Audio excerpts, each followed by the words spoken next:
Man, this is such a hard story to tell.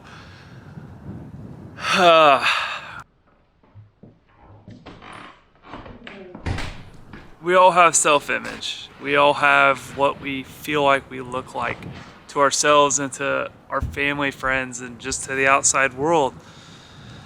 And it's hard to display weakness when that's not the image that I want to portray for myself. Over the last 6 years, we've grown up our farm to a point where we're now on 6 acres. We raised 13 beef this year. We did 16 hogs, 800 meat chickens, and I want to say we're somewhere in the ballpark of about 50 egg layers at this point. Hi, ladies.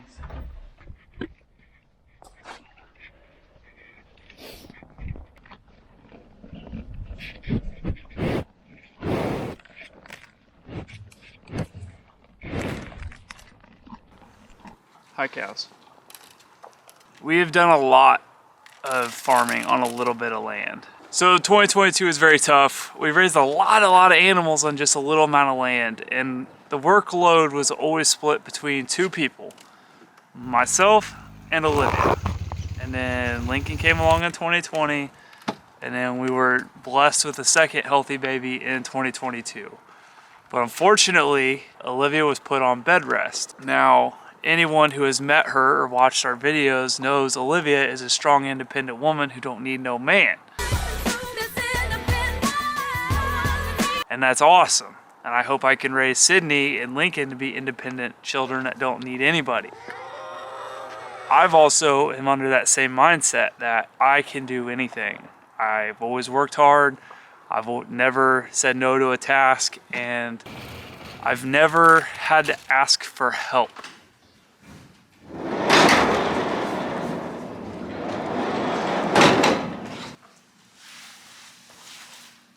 Now, you guys may or may not have heard the story of how the great little piggies got out on our rental farm this year. This is the worst day I've ever had in my farming career. And I don't know how we're gonna be able to keep our lights on and keep this farmstead mission going. Oh, is their safe place.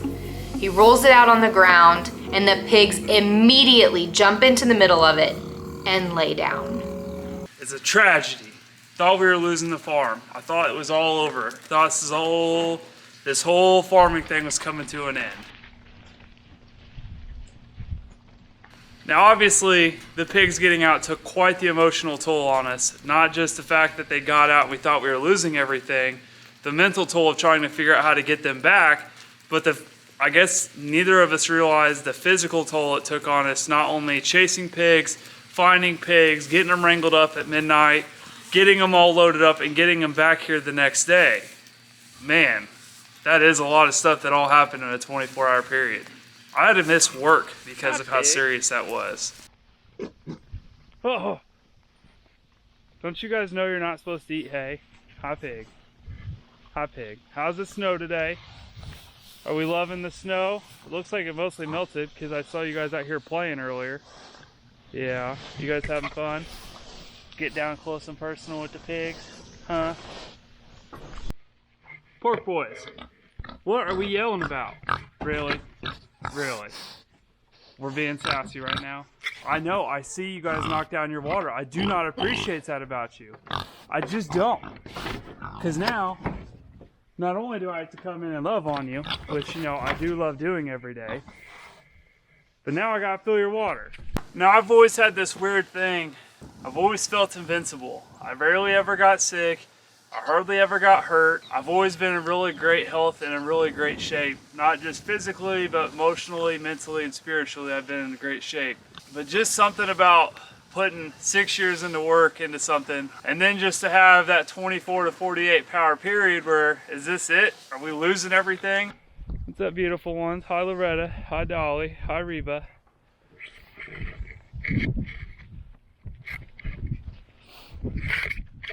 I guess I didn't realize how physically exhausting that could be.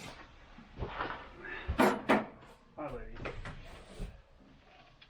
On top of the fact that I had to do a lot of this by myself with Olivia not being able to pick up a ham sandwich. Pun intended, I guess, with pigs. Yeah, ham sandwich, talking about you. Now, after all the stress was over, we got those pigs back. We brought them home. It took us all day to make that happen. And then we had small square bales delivered for the pigs that, you know, they've made in the nests and they eat it. But I had to get these unloaded because our neighbor was being nice enough to leave them on the trailer so they didn't have to get moved just one extra time or two extra times to get them into our hayloft. Bring them right over, drop them right on our rail, right up into the hayloft. Now the neighbor and another good buddy came over to help with this task. More hands make less work. With it being so hot and asking for help for them to come over is huge for me because I typically don't ask for help on stuff like this. I typically just do it myself, or me and Olivia have always just done it in the past. But I didn't want them to be in the worst spot doing unloading hay. Now, if you've ever done it, or if you're ever thinking of doing it, the absolute worst place to be is up in the hayloft. If it's 100 degrees outside and 100% humidity, it's gonna be 500 degrees up in that hayloft. Hey, buddy. It's miserable, it really is. So I'm gonna be the only one to go up there and unload these hay bales. On top of the fact that I've been sweaty all day long. Olivia went to go get the kids. My help left because we were done relatively quick. And as they were leaving, the neighbor looks at me and says, jokingly, not realizing what he was saying, "Paul, for you being up there for so long, you're not sweating anymore." And all I could think was, how do I ask for help without asking for help? I could only think to call one person, and I couldn't even say what was wrong. I guess I'm just that stubborn, that even when I know my body is shutting down and I'm actively having a heat stroke, almost to the point of unresponsiveness, I still couldn't ask for help. That's just the dumbest thing I could even say. Good evening, Penelope. Hello, hello. I see you. But you're so beautiful. In her stubbornness, my medic partner, Rocky, who married a handsome son of a gun the other day, she showed up. She showed up at our house that night. She stopped by our work. She got the supplies necessary. And by the time she got to me, I was better. I wasn't gonna die. I wasn't gonna pass out. But I was in a really bad spot still. And it took that moment of realizing that there's not just a group of people that we're friends with or our families, but there's this whole community around us. A whole community that supports what we do, and they know how hard we work. And unfortunately, they all know how stubborn myself and Olivia both are. Myself probably more than her. But here we are, and I'm beyond grateful for them in my life.